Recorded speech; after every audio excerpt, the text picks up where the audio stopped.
Hey everybody, welcome or welcome back to my channel. This is Natasha, aka Wellness Diva Chronicles Keto, coming back with another banger for you guys. This one is amazing. I know you're going to enjoy it. The whole family will enjoy it, especially the kiddos.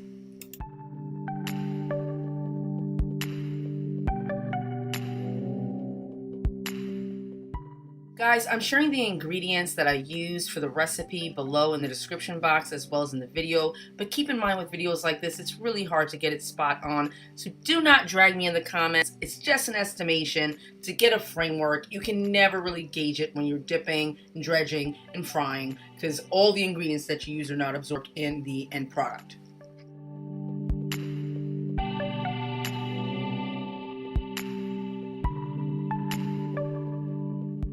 I'm just going to give the chicken a nice little rinse and then put it in a beautiful brine and let that meat tenderize a little bit before I start cooking.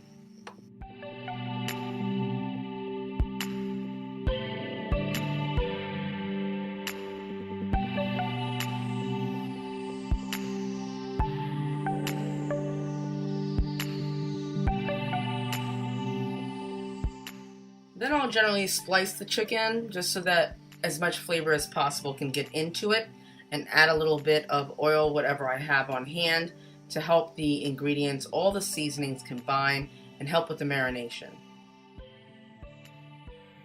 Usually go ahead and just flavor the chicken with some real salt. I had Redmond's and of course my garlic lovers by Flavor God, some onion powder, whatever I have on hand, but this is a common combination. Some black pepper, some smoked paprika, and of course, make sure you season both sides. You know the deal in the Wellness Diva kitchen. I want my food marinated quickly, so I utilize my food saver, and we were good to go in about 15 minutes. Now on to the breading. This is one of my favorite new ingredients. These peely nuts are so amazing. They are activated and they have Himalayan sea salt and coconut oil. They are just the best. I add that with some Parmesan cheese and then reincorporate salt, garlic lovers, and other seasonings.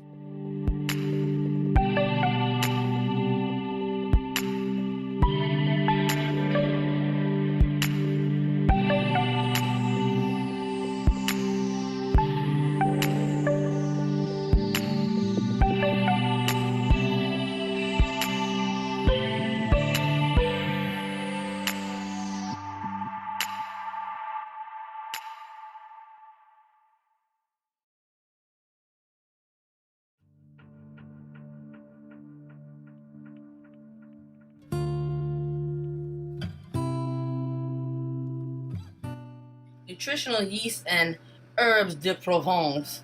I feel real fancy when I say that one. Both of these just make everything taste better, so I added some of that. I had to keep it scrappy and just add some of this pork rind based mix that I had in my freezer.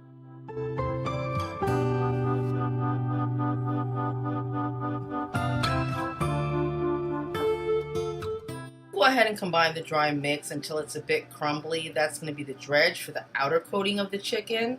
So you don't want it too refined, a little bit chunky. Go ahead and add your oil of choice to your frying pan, or in this case like a Dutch oven frying pot, and let that heat evenly. Don't heat it over an angry heat, a medium heat, so that the heat is steady. You can use a thermometer or Grandmommy Violet's method of sprinkling water to see when the oil is ready to start frying. I generally do a 3-step dredge, so I dip the chicken tenderloins in the coconut flour, then dip it in the egg wash, the egg white wash, and then in the final dredge for the coating. To get my oil between 240 and 260 degrees for frying. You don't want it to get too hot, just a real steady heat.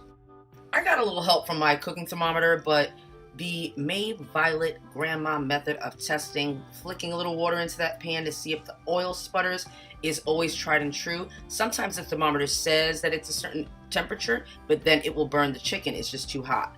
So use whichever method you like. Cook the tenderloins for about 6 minutes total. Drop them in and then flip them at a certain point just to make sure it's cooked evenly on both sides. Even though it's deep fried, I still like to do that for safety. And when you see they're lightly brown, they're ready to come out.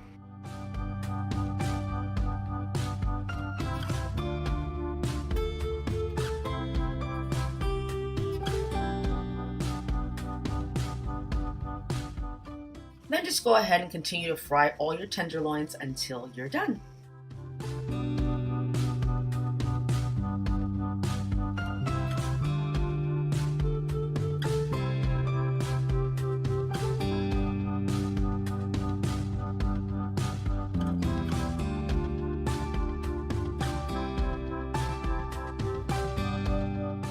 So many different sauces go well with these chicken tenders. I whipped up a very simple honey mustard sauce for my first try. I then tried it with tartar sauce. It was very good. And I would also recommend using a sugar-free barbecue sauce, like the one made by G. Hughes. Amazing. All the links for products used are in the description box below. The honey mustard recipe shown is essentially 1 tablespoon mustard, 1 tablespoon mayonnaise, and like 2 drops of liquid stevia. There you have it. Your family, whether they're keto or other, the kids, everybody is gonna love this. The tenders came out so juicy, succulent, but crispy. It was amazing. You guys are gonna love it. Make these today. Enjoy.